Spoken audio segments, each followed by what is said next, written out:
na Brazzaville ba jeune fille balé moko na bango ba kufi ba pesa ki robe ya pembe pona nini akenda ki kolembula pota ya homme d'affaires pota la lembula mutema boye lobi nango après 2 jours akufi ba jeune fille pona nini to ali koyoka te pesi pasi lisolo oyo esalami lisusu kaka na Congo Brazzaville na Pointe-Noire esika ya liboso pe esalama ki pasi yango lisoto kobetela yo lelo.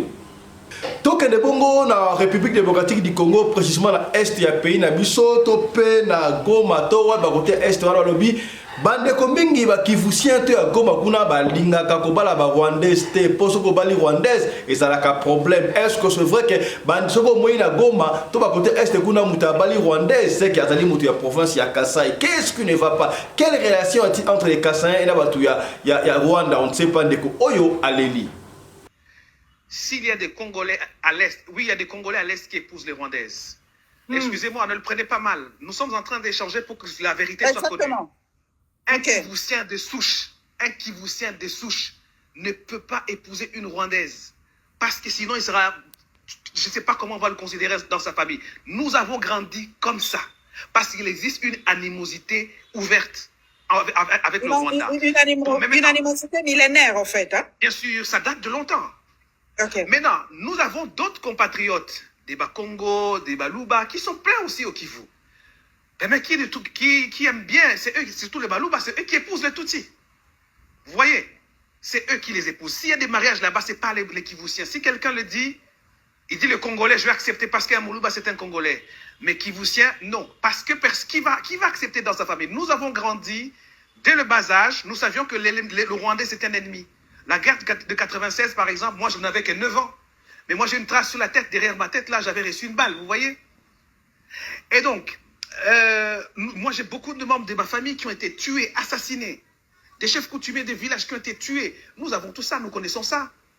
Et donc, un Kivussien de souche, qui fait partie de ces tribus autochtones, ne peut pas épouser une Rwandaise.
mobali mbinga na mwina ngolo aboya hydroquinone soki ezotambola basheri bazokoya mayanga na retrouve douce tendresse affection epa na yo nasalelo nini mpo ndimake na kupendaka sana shitakwacha pelende wenjoro Radio Collectivia Fiston, tous s'abonner massivement, c'est validé.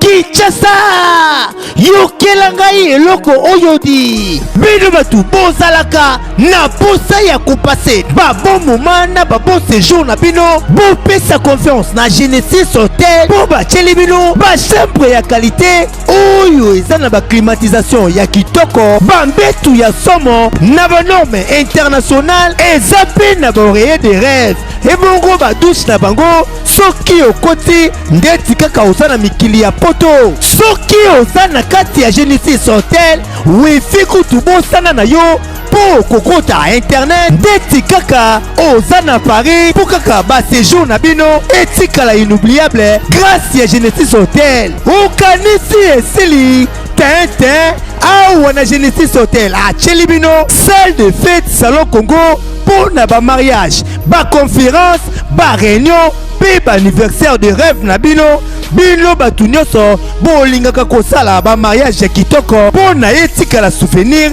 ya vie na bino mobimba. Bopesa confiance na salle de fête salon Congo po bokozala na bino de cité awa na salle de fête salon Congo ata boza na nombre ya combien bokozala na bino mobimba po musique eza au rendez-vous climatiseur elenda kaka ndenge bozomona batu nyonso bapesa confiance na salle de fête salon Congo batikala jamais kozala desidi tala awa na salle de fête salon Congo baza na bango na problème ya courant te po baza na mobanke na groupe électrogène oyo esalaka 24 heures sur 24 heures musique toujours au rendez-vous. Baza na espace moko ya balcon ya munene po na bino batu bolingaka kozwa mopepe kitoko po esala eloko di. Ah oui, masolo ya bakuzu botikela bango kuna kasi masolo ya salle de fête pe hotel ya qualité botikela Genesis Hotel po awa soki okoti lokola kaka oza na paradis kidimie otuninga ya adresse ezwami wapi soit papier na stylo po koma Genesis Hotel ezwami na commune Kasavubu avenue Kandakanda numéro 8 oza na yo mobimba to pebenga bango na ba numéro oyo eza affiché na ba poste de télévision na bino okozala jamais desi. Ah Genesis Hotel bandaka lozalaki wapi tala ndenge ba congolais basali ba mariage na bango na ba salle de fête ya Mwanza pe ba séjour na bango na ba hotel oyo ezangela tina o tolobaki te tolobi.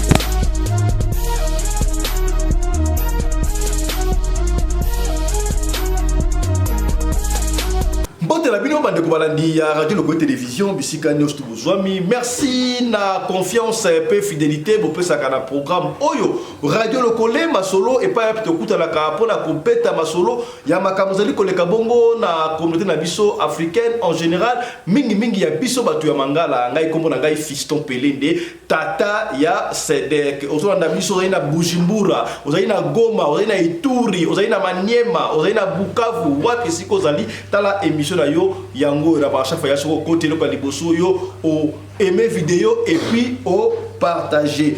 Merci na Michael Josh sponsor officiel ya chaîne oyo avec kotika biso te azali toujours elongo na biso. Merci à toi Michael Josh ko bossa na te ko sala bongo window shopping na site ya Michael Josh opona eloko moko za itala ba cravate ya boy itala ba chemise à taille boy surtout ali Michael Josh ko bossa na peut-être à Kinshasa soko kei o sala bongo un clin d'œil to kola la bongo na Genesis Hotel. Merci na ba partenaire na biso Genesis Hotel. Merci na Yoam Pilipili Yoam Tangawiso ko biki sabat na ndenge.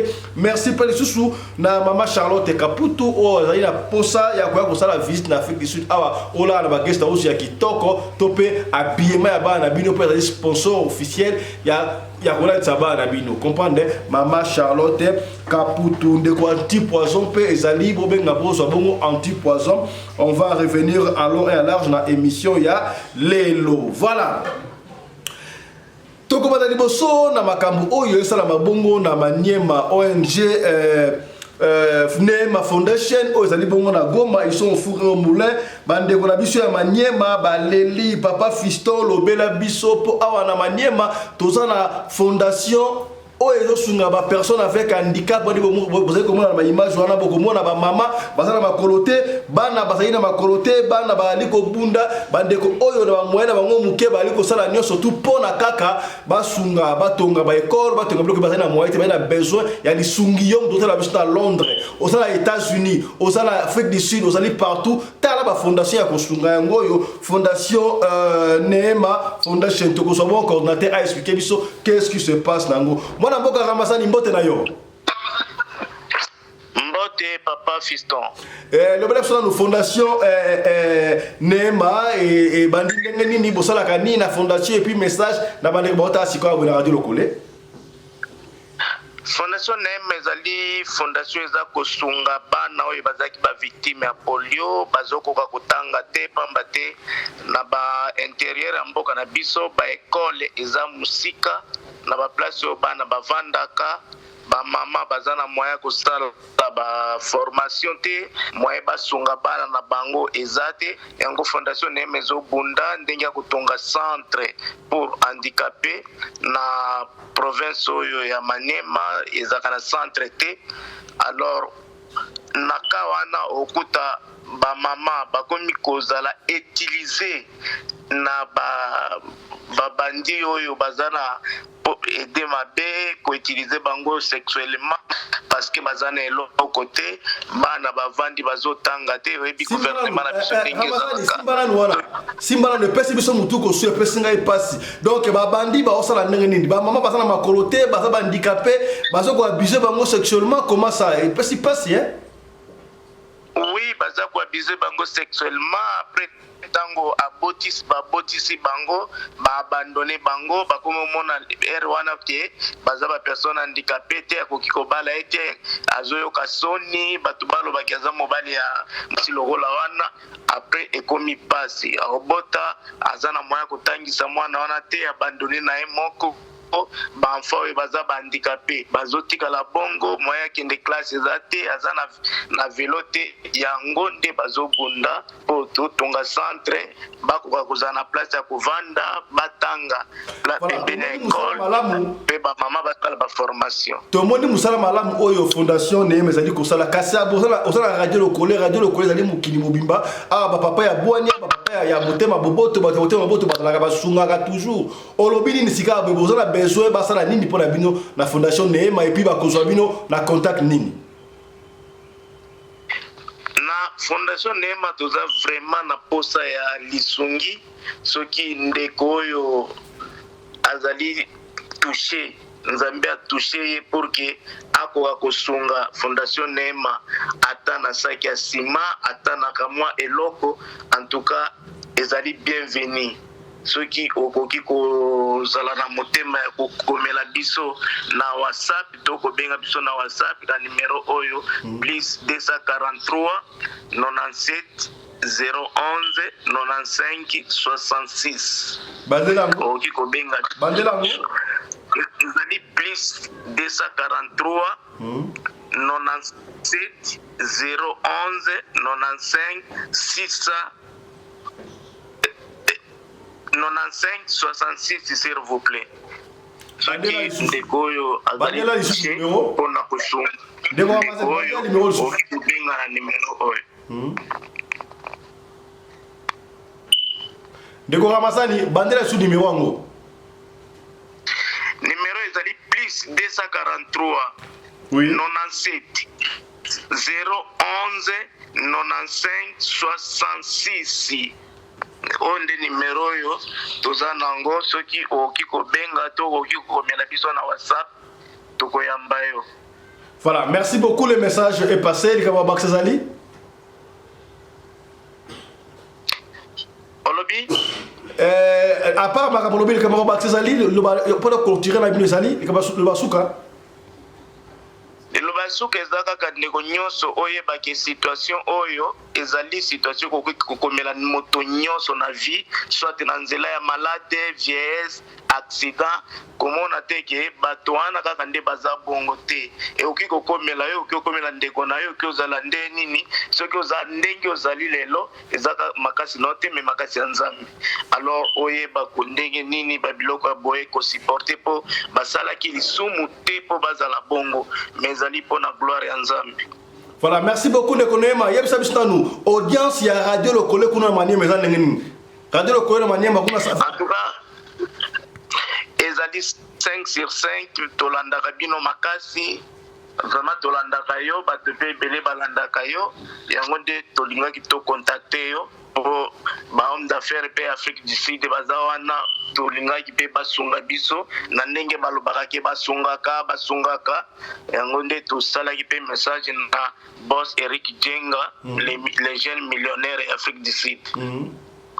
Voilà, merci beaucoup Ndeko Ramazani. Hein.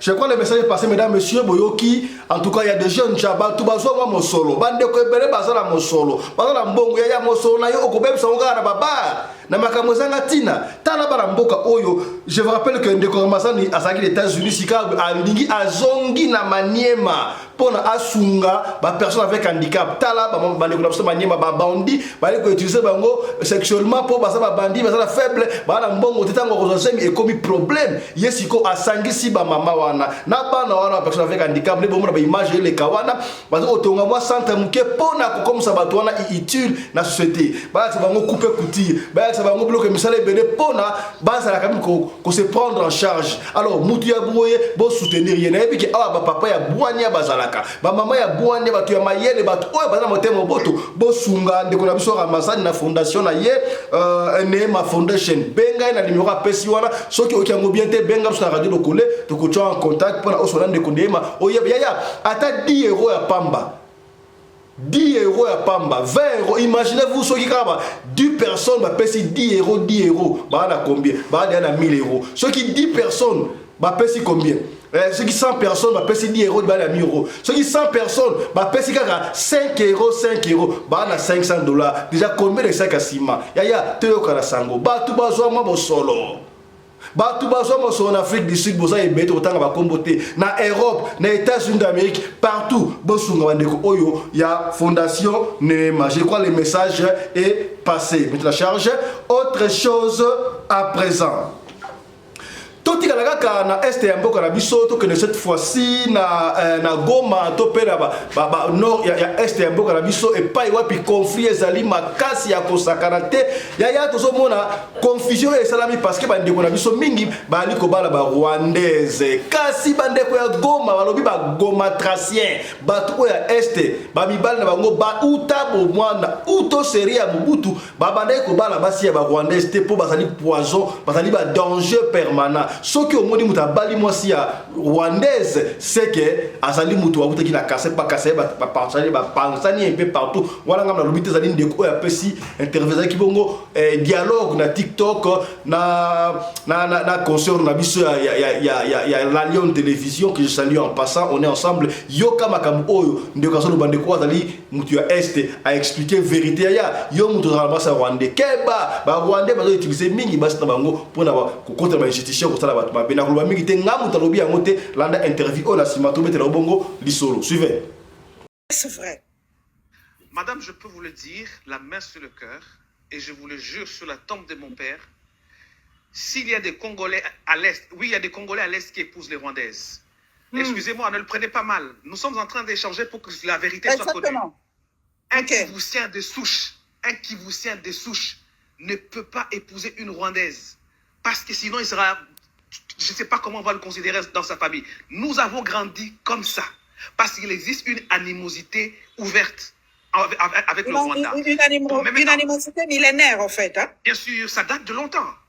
Okay. Maintenant, nous avons d'autres compatriotes, des Bakongo, des Baluba, qui sont pleins aussi au Kivu. Mais qui aiment bien, c'est eux, surtout les Baluba, c'est eux qui épousent les Tutsis. Vous voyez? C'est eux qui les épousent. S'il y a des mariages là-bas, ce n'est pas les Kivusiens. Si quelqu'un le dit, il dit le Congolais, je vais accepter parce qu'un Moulouba, c'est un Congolais. Mais Kivusien, non. Parce que qui va accepter dans sa famille? Nous avons grandi, dès le bas âge, nous savions que le Rwandais, c'est un ennemi. La guerre de 96, par exemple, moi, je n'avais que 9 ans. Mais moi, j'ai une trace sur la tête. Derrière ma tête, là, j'avais reçu une balle, vous voyez? Et donc, moi, j'ai beaucoup de membres de ma famille qui ont été tués, assassinés.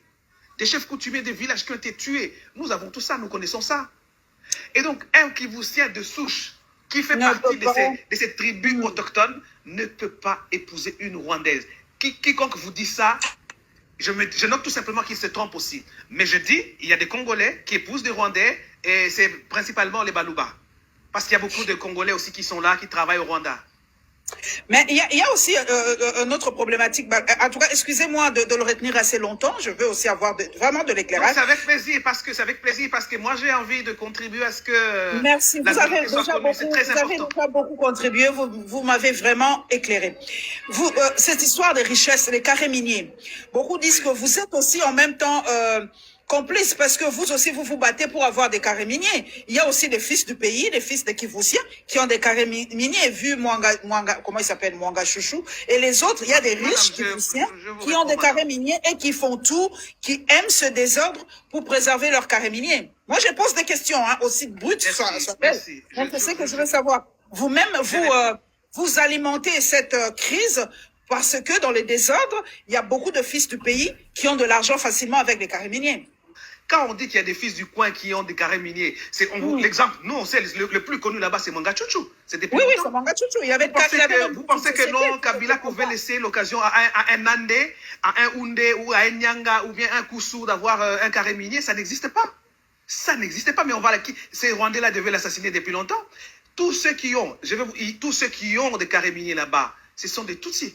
Vérifier. Et maintenant, à Kinshasa, il faut quand même qu'il y ait un changement de narratif. On ne doit pas les présenter comme étant des Kivusiens, ces gens-là.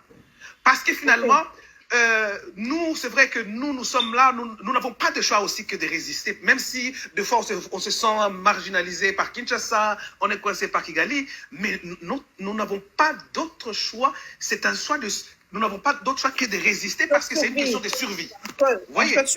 Donc, je peux vous dire, le régime de Kabila, pendant 18 ans, Joseph Kabila ne pouvait pas, son régime, vu ses accointances avec le Rwanda, il ne pouvait pas permettre aux autochtones kivusiens d'avoir, vous savez bien que c'est une guerre économique.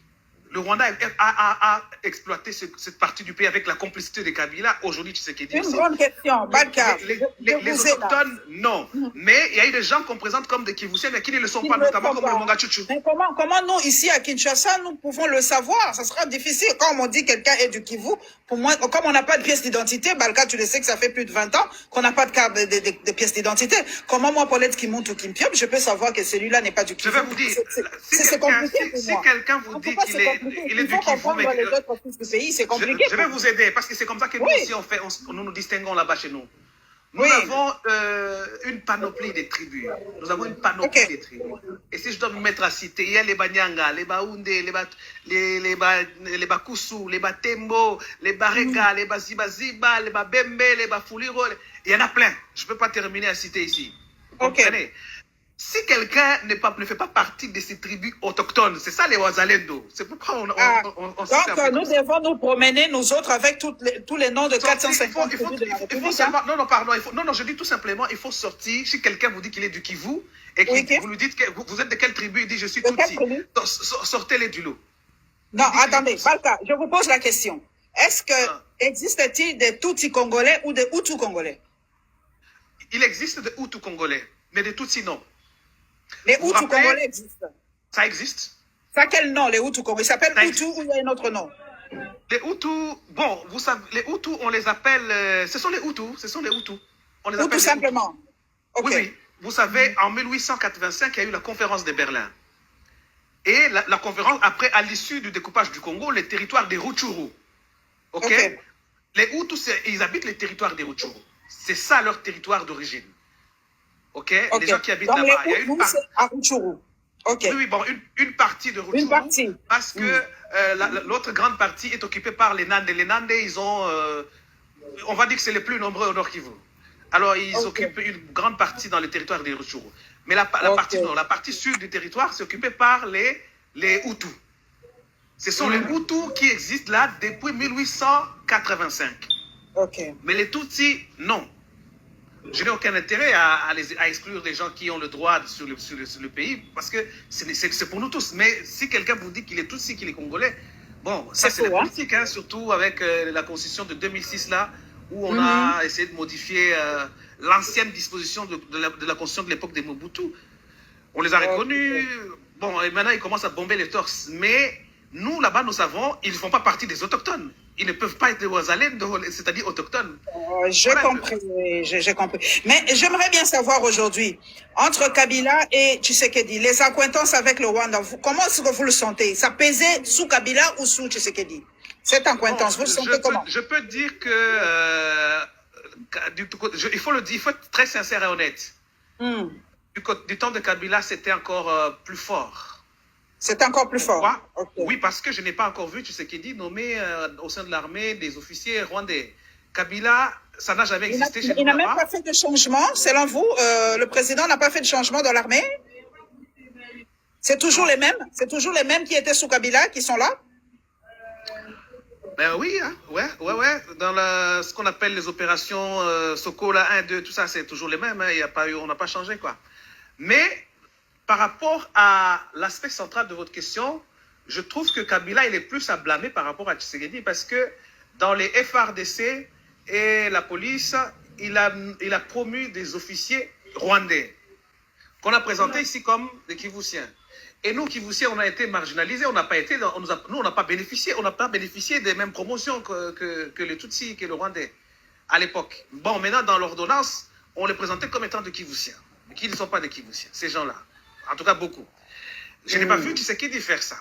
Mais il faut dire aussi que M. Tshisekedi, on n'est pas satisfait parce que, à peine qu'il accède au pouvoir, on a senti ça, il s'est trop rapproché de Kagame, qu'il appelait son frère. Et jusqu'à présent, on n'est pas satisfait parce que la résurgence du M23, c'est bon, on considère qu'il y est aussi pour quelque chose. Voilà. Il y a un truc comme ça aussi qui solo. Ah!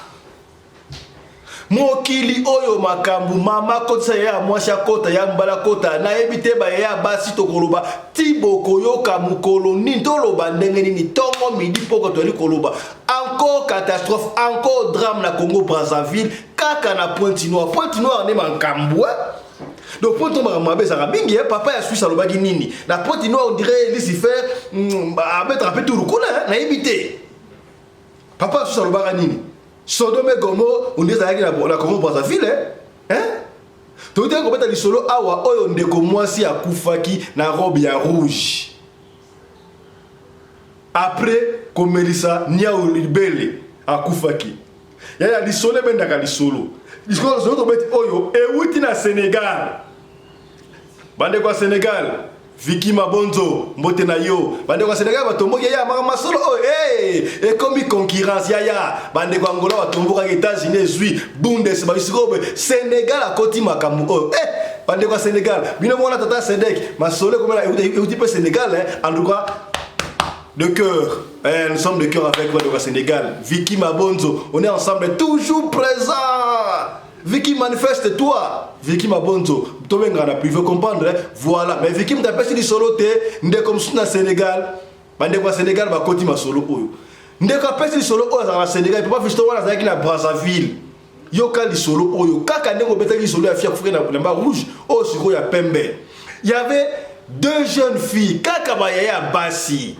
Alors, fille moderne à la cœur, parce qu'il a famille modeste, famille chrétienne. Mon ba oba ta ba roba mila mingi mi ba super ninga ko exposer tout le monde mais abale ko samba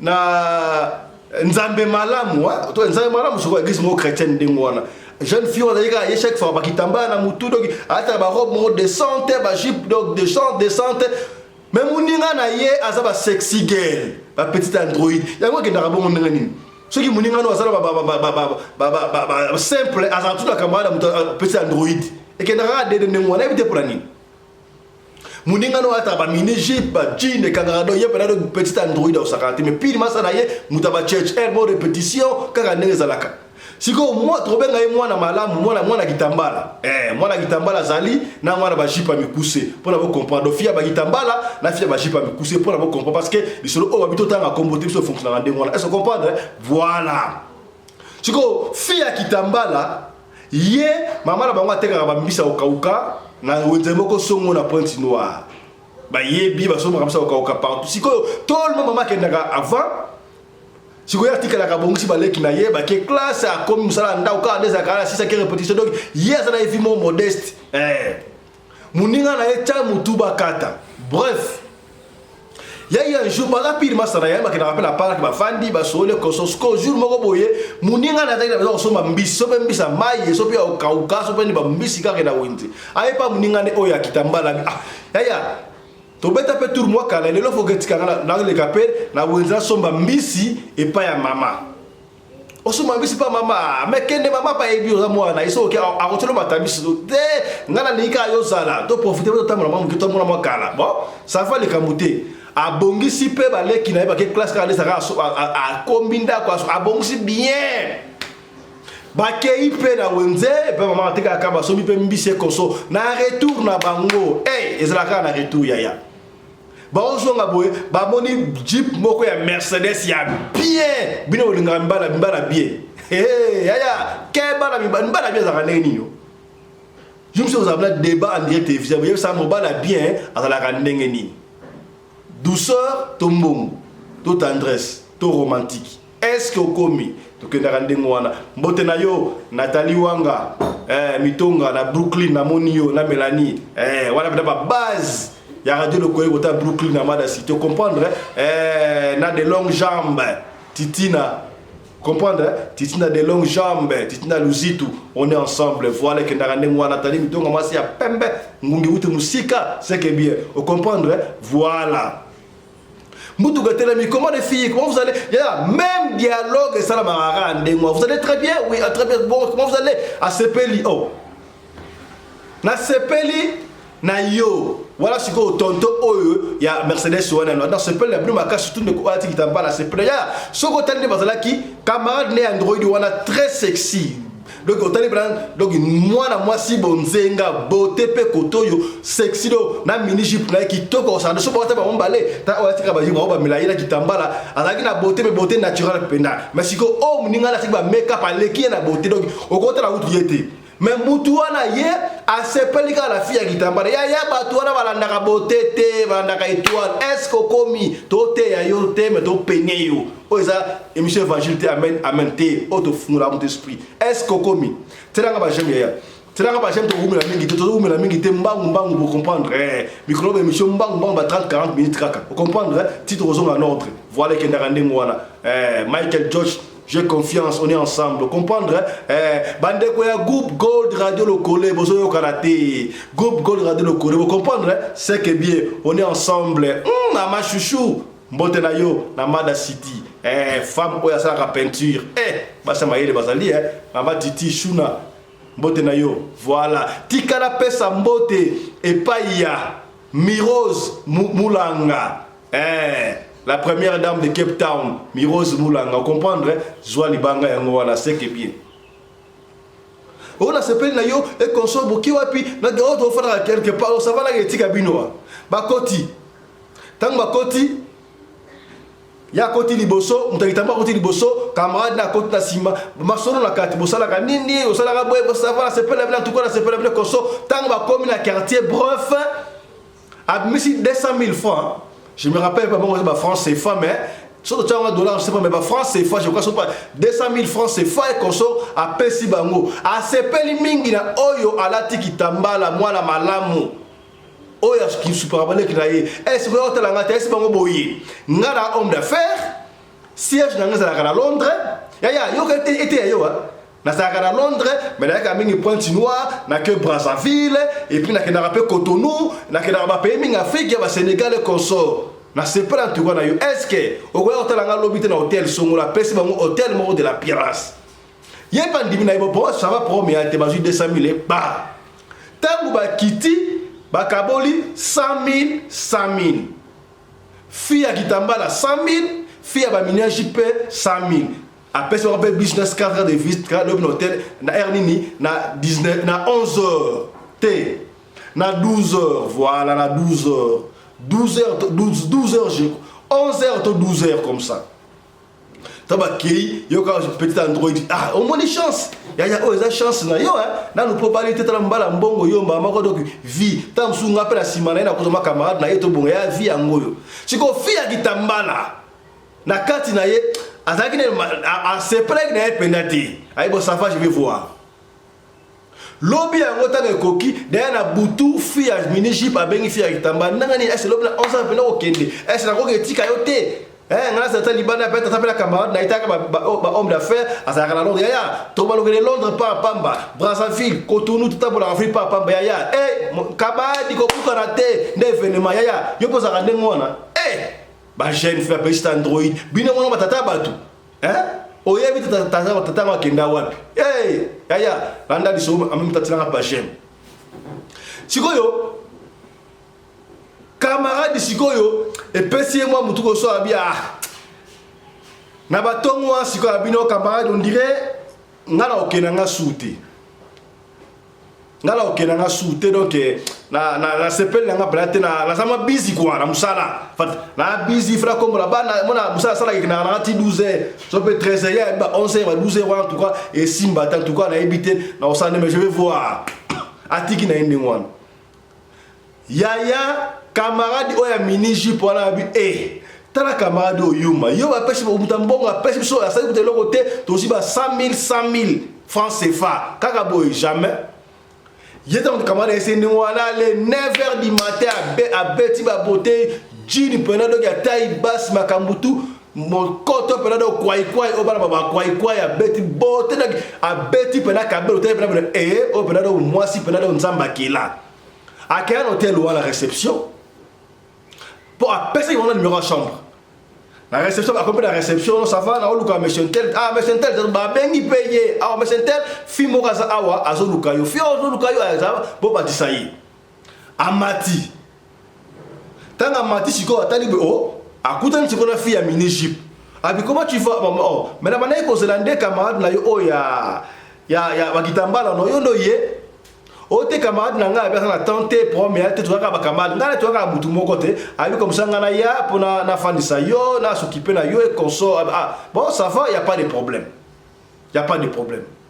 ba kota ba vanda so ba sala fête so be fête te on n'a pas détaillé mais c'est fort possible fête zala qui donc ba lié ba kitna réception ba meli ba amemi pe la supermarché quelque part à sommelier robe ya kitoko ya soirée ya pembe cette fois-ci à kabele combien 500 000 francs CFA ba francs CFA on va mettre on a bien dit so peut 500 000 francs CFA qu'on soit apprécié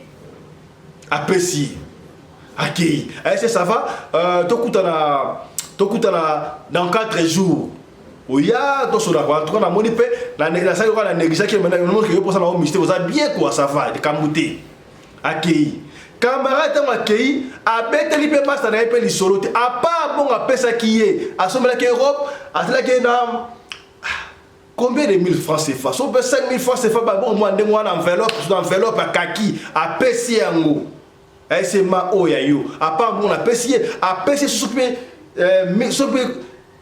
1000 francs CFA quelque chose que les autres c'est maintenant mettre sous système bon je transport à part bon appelle ça faire pas kaki appelle si sous bon transport ou taxi pour na dépenser bon on appelle si on a été akei peut akei peut pas na bango a beti pe li solo maman tout ko na kuta na grosso 100 pour autant mettre maman bango OK ba linga ngi de camarade ni ya ba kitambala quand ça moi ça daga moi maman bonga biloko moi saka loso moi saka fufu saka masangu ya moi na no ya moi c'est bimaki oyebe sika keite aye kozonga ya pesi mbongo yo pozui mama ndenge nini oyo est-ce que komi c'est pourquoi papa daka très important na ndaku papa tata piaka akoloba ozi mbongo wapi toi t'es pas marié oza ndenge nini fais des billets ozi mbongo nini mama kangi mundo kamoni mbongo ba lié pour ye pesa ozi mbongo enveloppe wana ye belé wana atie yango na sambetu na ye na robe wana abombi na sambetu po muto amona te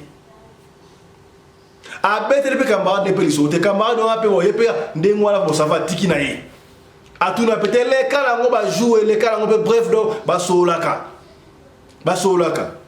jour moko siko boye camarade na ye aye kotala ye to camarade oya ba kitambala atali camarade oya meni jipa la gibia yotala ye kosoka ane sala kawana ya alika kene boye camarade ne oya meni jip abimesi combien ce qui 200 francs 1000 francs c'est fois moi bien faut là on a dollar pour comprendre mais ça va kaka après ça yo pesa mbonga biko na mbonga abi et monga na aso muta niveau na yo ngala ko mutu mbongo tiaya ngala ko mutu mbongo ndenge leo yo sakana te oyebike kutu yo on negishaka na tonto wana ne osaka mala ko bombela ote ngala kendaka pa tonto asalanga ba bien kutu boye ko pesa mais yebisi ta pesa ba mbongo apeka ba ko yebisi ta no asalanga mutu bien tana ko muta niveau mususu donc ala mingi tenga kutu ba cheche ya kusakana te c'est bon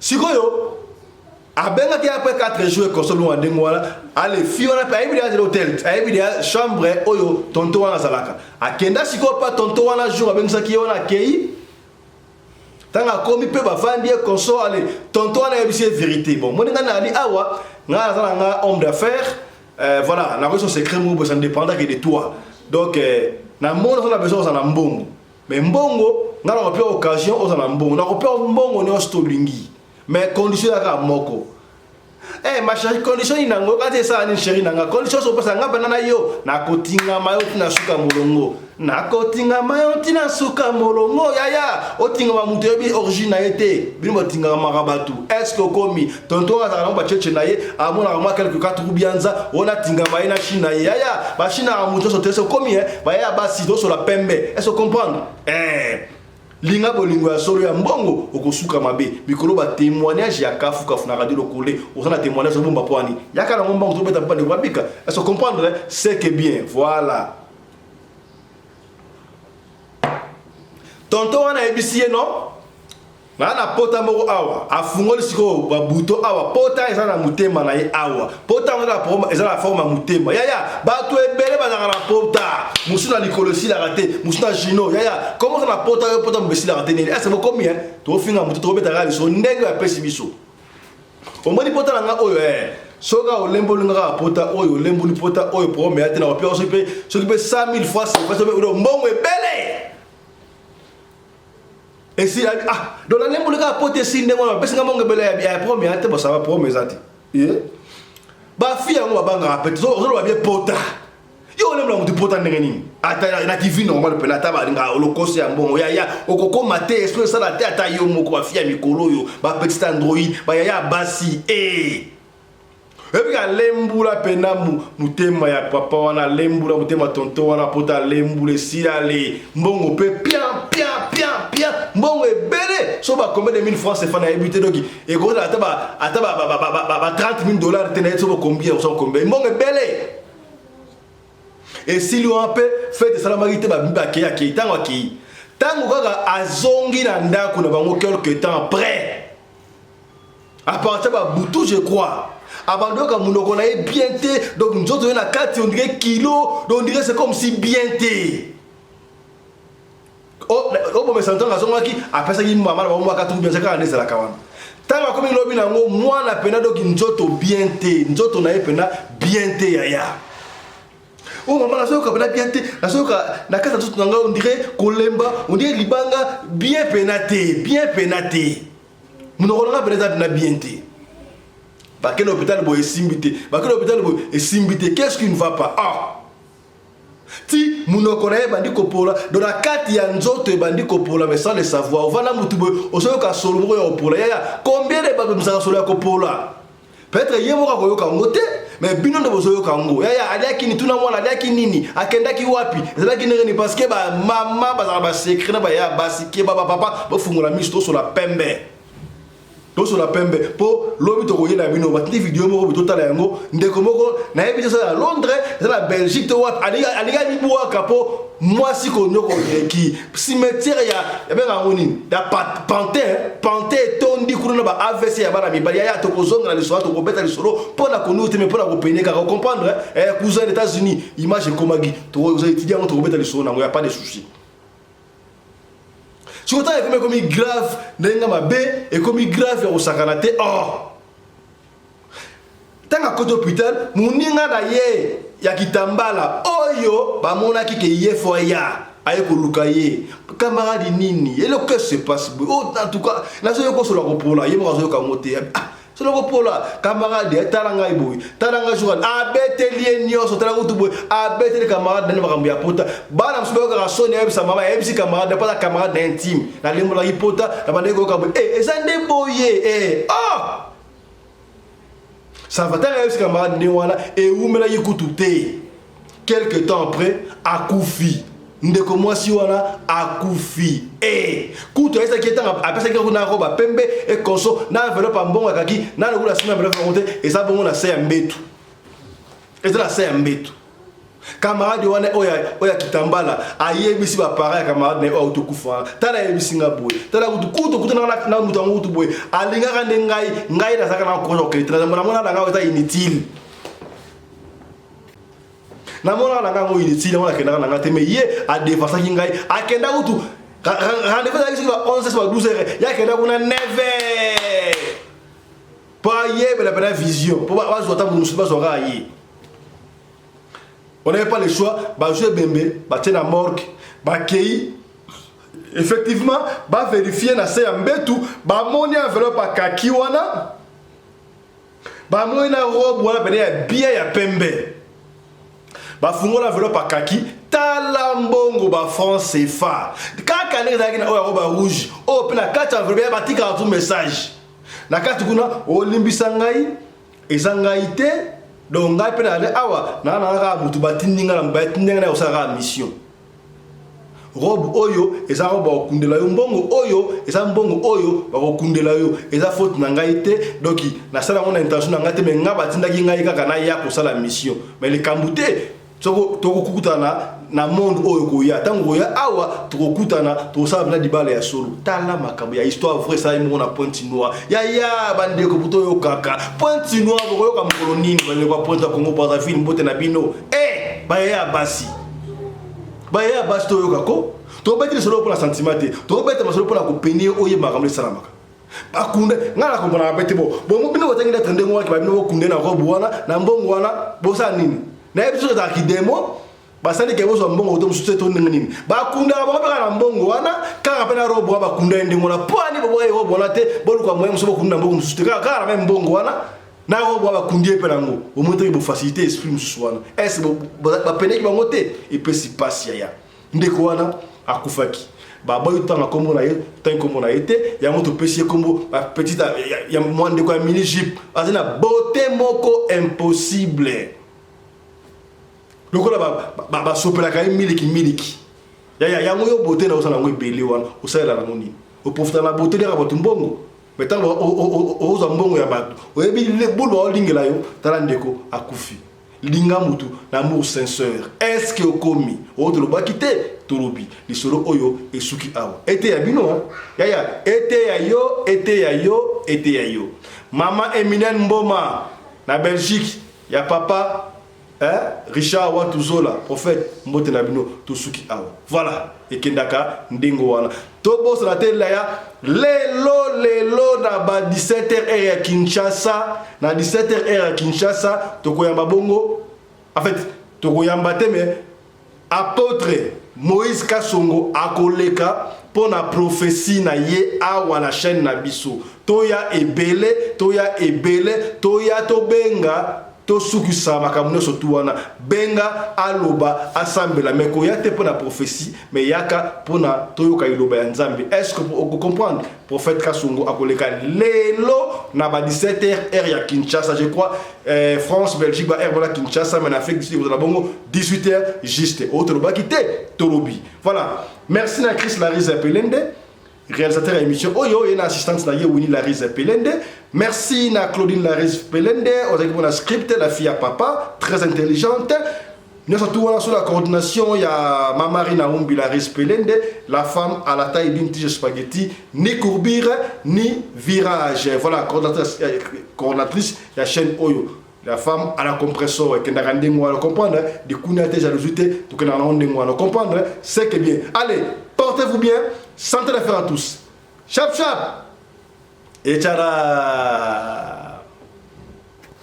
Yambo to solo masolo lelo e pesi pasi to yebani ni muninga trahi muninga parce que police financière a rendu brigade financière a rendu qu'est-ce qui s'est passé nani da funda ki muninga pona baya ko zoyer mais vérité c'est yebani pesi pasi ni solo e ko lelisa comment est-ce que mwana mai sapé pour Congo linga sabier commerce dans sala rango boyebi ke makomingi na Europe na France et aussi ba souté alors bana mai mingi ba komi ko beta ba chita sima azongi na mboka passer Afrique ne mankambu a payer ba chaussure na ye akenda côté kana bloko musa miki vous comprenez mais moi a fondé pas mbila ko elie pour la kimutema be to ko beta lisolo to ko sona ngona liste na bino ya to beta lisolo o soka zali ya yo to zali ya famille na bino okobenga biso di même ya so ngo contredire kaka ndenge zala ka maintenant communauté ya boto ko wana tika to pesa matondo to remercier Michael Josh sponsor officiel ya chaîne Oyo qui nous accompagne et qui continue à nous faire confiance. Michael Josh, merci à toi,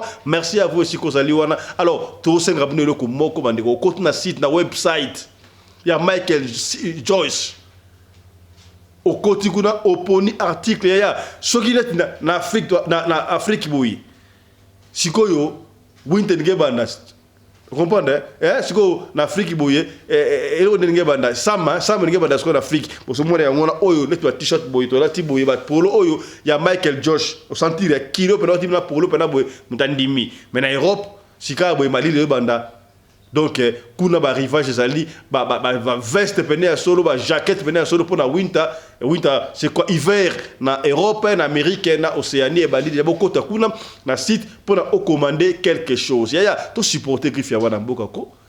Tout supporter Griffia Wanamboka. Ya, biloko ya kolata ya bien à moins cher. Tala yo que ça va chercher kuna 1535 €. Si kalango va trahir payo. Soko soma que chercher dans Michael Josh. Primo ko abordable. Maman na Griffia Wanamboka. Ya, na lingi Europe nyo surtout. Pour y ba Michael Josh existe. Ya, bengako. Côté la cité, commander quelque chose pour la Michael Josh. Si vous avez la cité, yo benga le Michael Josh sur ça ngwa. So ça ngote benga to kopesa yo o so la Michael Josh yo moko. So ça la ki yo mutentel to mona la télévision Michel Leki ngala so la Mechentel. Na Mechentel couturier tel papa, et ça griffe papa ya. To soutenir wana mboka. Est-ce que vous commis? C'est que bien.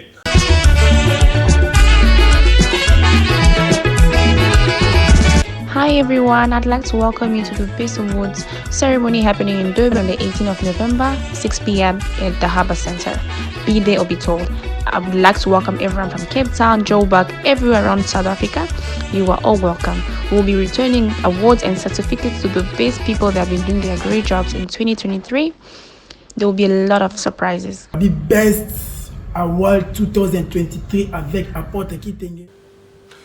Voilà, merci la régie pour la publicité. Oyabawa, de Kosala Mabongo na Durban. N'oubliez pas, Durban sera en ébullition monde entier. Bota la biso, boyebake du Mikolo. Il y a le 18 novembre, samedi, le 18 novembre, na Afrique du Sud, précisément na Durban, na Mboka ya Chaka Zulu. Bon. Donc, Mabele et Koti Kala Putulu et Komata, bakopesa bongo ba trophée, ba award, na ba catégorie nyoso tout. Ba businessman pour la fin de l'année. Nana travaillé Kitoko. Ba businessman, ba émission télévisée, ba animateur, ba journaliste, ba joueur, ba chroniqueur, ba mécène, ba catégorie nyoso tout. Alors on t'organise un coup de chapeau à toi.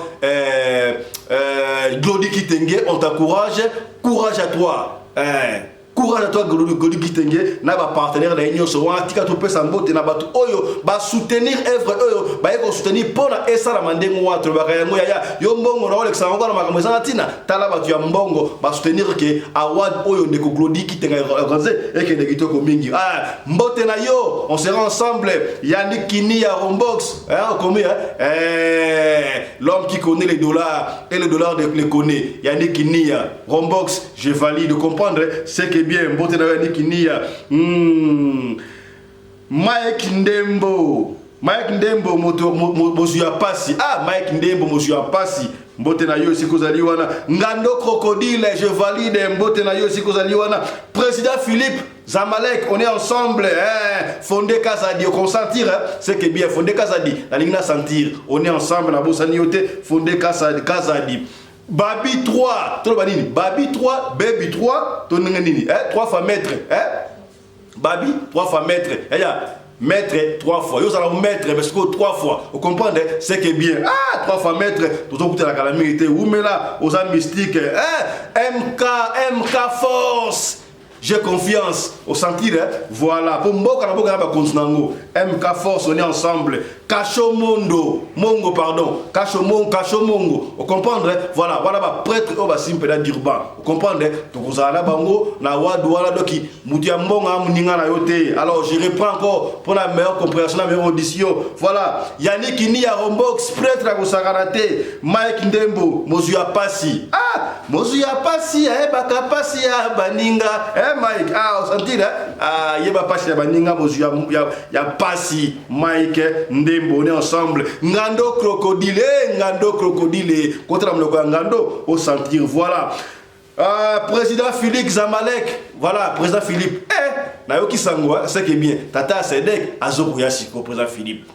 Au sentir président Philippe. Siko, Tata Sedek, à côté na président Philippe. yaya eza lokola kaka nde kofa loba yo siko okutani na ba otala pena boye chacho mbala otala pena boye mutu ya mbongo sikola ngai abouge pena boye yandi kinia na bouge pena boye Mike Ndembo na bouge pena boye ngando crocodile na zongi pena boye président Philippe mama na ngai keba na bouge pena boye Fondé Kazadi mama na ngai babi 3 fois maître. Donc veni binanga bina donc c'est que bien ya ozanga oka batala kombo zana durement le 18 na wat au mona bango na bosanité Kachomondo voilà ba prêtre ya mboka dirba bango wana et que dans nango ndengwana encore il fallait plus nous soutenons cet award nous soutenons Glody Kitenge force à toi mon frère courage aux aïe deuxième édition et puis par après donc au monde 3e 4e et puis monde mobimba kora pesa la ndengwana kora za ka basida africain za ka béninois pour la jalousie ba bomba yango sika ba remplacer yango siko le comme susu mais tala siko boy ya soutenons notre frère Glody na musala oyo e ko kende bongo kitoko osana musika benga Glody benga partout benga pona oza évolution oyeba osana article na yo le ça promotion na mo sur wale leka la fiche benga Glody Kitenge.